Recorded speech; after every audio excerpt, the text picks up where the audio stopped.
You're about to enjoy some special moments I spent with Stevie Wonder in Hollywood.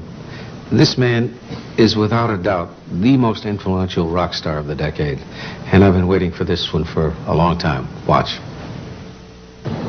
Who gave you the name Stevie Wonder? It was between Berry Gordy. Gordy at Motown? Yeah. Or I think Billie Jean Brown. Or the group of the people at Motown, Clarence Paul or whomever, but they said, at first they came up with Little Wonder Stevie, Little Stevie Wonder, Little... It had to be little. You know, I was signed with Motown in 1961, at the age of 11, and I guess they felt that Little... It was a style then. Little was Little Anthony, they had Little Stevie Wonder, Little... When did you stop being Little Stevie Wonder and become Stevie Wonder? We had a thing where Barry used to tell me that whenever you meet the disc jockeys, and different people throughout the country, and I was about 11 then, he says, make sure that when you meet them, he said, Stevie, this is blah, blah, blah, from wherever. He'll say, I make sure that I hug the person and say hi. So I used to go around doing that up until like 13 or 14.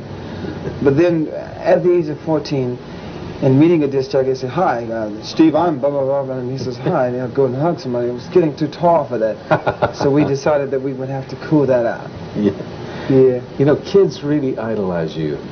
Do you feel a responsibility to the kids? Well, I feel that becoming the artist, being able to write and sing, is a purpose.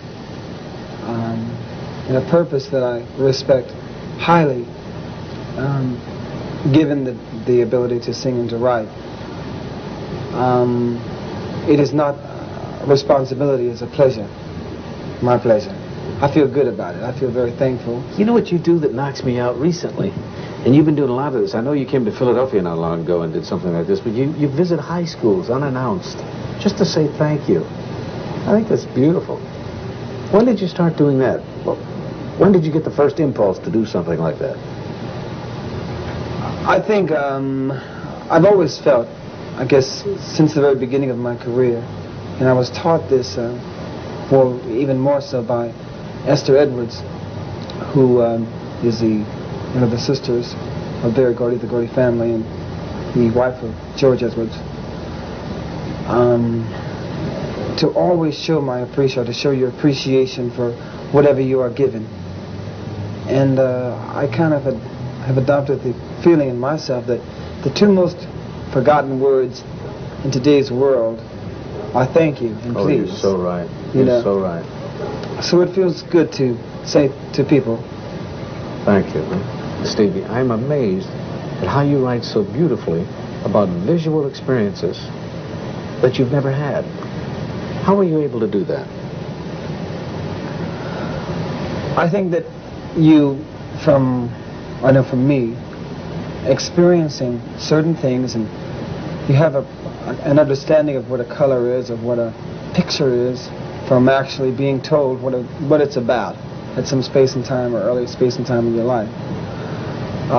Experiencing certain things,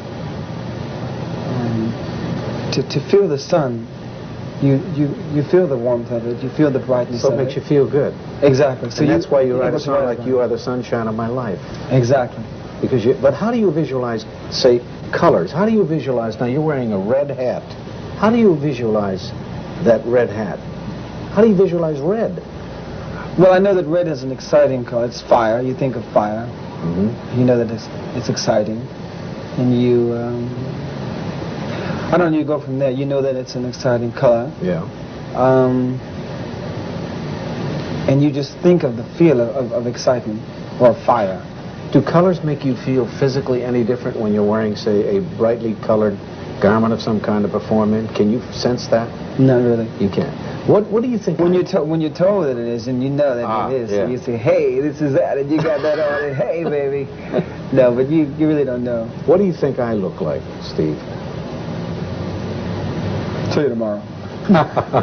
No, really. Do you have any idea? Can you visualize in your mind the kind of guy I am? I think that what I see in you is, I guess, the inner you. And I'm not trying to get into spirituality, and so I'm just saying. I want to hear that. What I feel from you is what I see, or what I see in you is what I feel, and what I feel is a very good feeling, as I have always felt, and not because you are here do I say that, but because of the fact that before any or many people actually allowed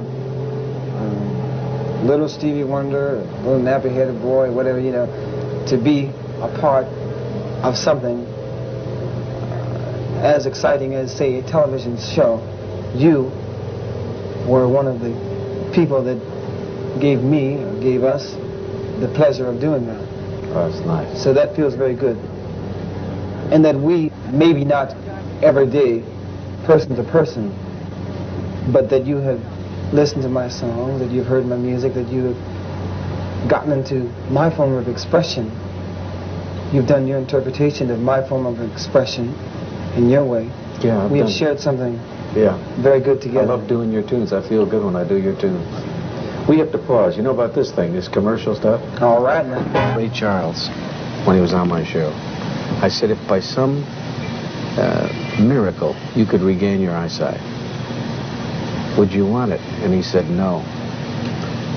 And I asked him why. And he said something almost to the effect that, almost like what you said a moment ago when I asked you, what do I look like? Something like, his feelings are more important to him than seeing, you know. And he had eyesight for a while. Mm-hmm. You never did have, did you? No. What one thing would you like to see if you could? I think the earth, my family, my daughter, Aisha. How old is she?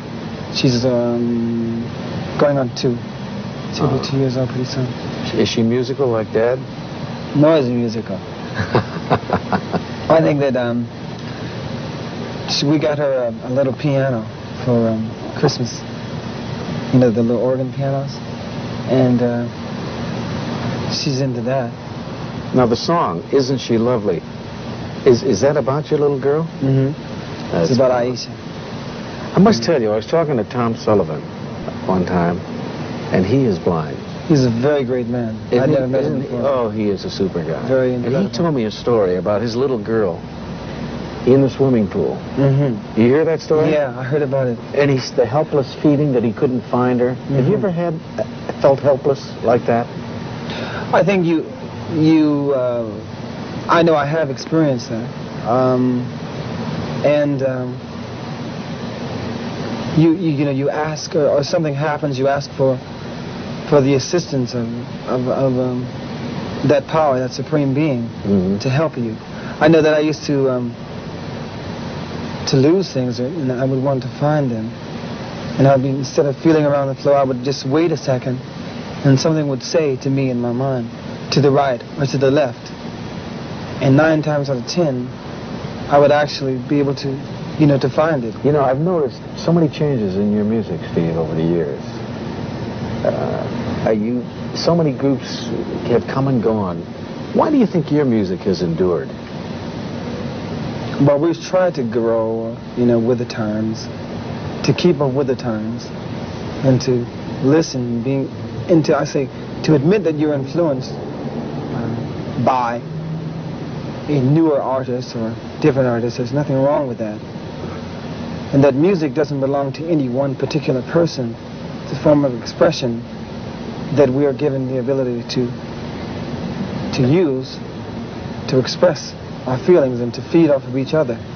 So I've tried to always grow musically and to keep up with you know, whatever the latest whatever was, but to, even though keeping up with it, keep in that musical expression whatever I felt or wherever I was coming from. Your lyrics are always upbeat and positive. Is that part of the reason for your longevity, do you think? We have given in a lot of our